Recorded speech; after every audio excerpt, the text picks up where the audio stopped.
এভাবে তীব্র স্রোতের মুখে নিজের জীবন বাজি রেখে সন্তানের কবর রক্ষার আপ্রাণ চেষ্টা এক বাবার। চারদিকের ধেয়ে আসা রাক্ষসে পানি যাকে এক চুলো নড়াতে পারছে না, তিনি কোনো অতিমানব নন, তিনি কেবলই একজন বাবা, যিনি প্রকৃতির নির্মম বাস্তবতার বিরুদ্ধে বুক চিতিয়ে লড়াই করছেন। যে দৃশ্য দেখে চোখের পানি ধরে রাখতে পারেননি অনেকেই।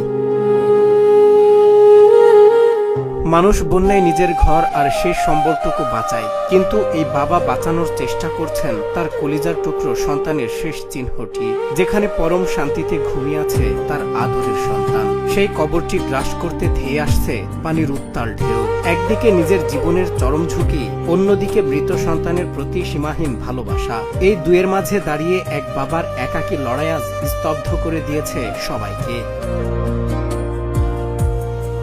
হৃদয় বিদারক এই দৃশ্যটি দেখা গেছে আকস্মিক বন্যায়। বন্যার তোড়ে যখন একের পর এক বাড়িঘর তলিয়ে যাচ্ছে, ঠিক তখনই বাবা ছুটে গেছেন তার মৃত ছেলের কবরের কাছে। কোনো আধুনিক সরঞ্জাম ছাড়াই কেবল কয়েকটি বাঁশ আর টিনের টুকরো দিয়ে পরম মমতায় আগলে রাখার চেষ্টা করছেন সন্তানের শেষ স্মৃতিটুকু।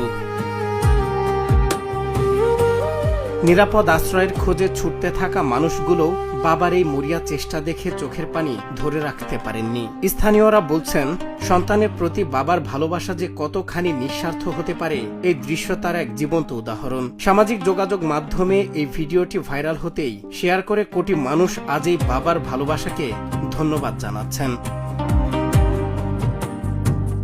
প্রকৃতি হয়তো সবটুকু শক্তি দিয়ে এই কবরটিকে নদীগর্ভে বিলীন করতে চাইছে, কিন্তু তার চেয়েও হাজার গুণ শক্তিশালী হয়ে দাঁড়িয়ে আছে এক বাবার ভালোবাসা।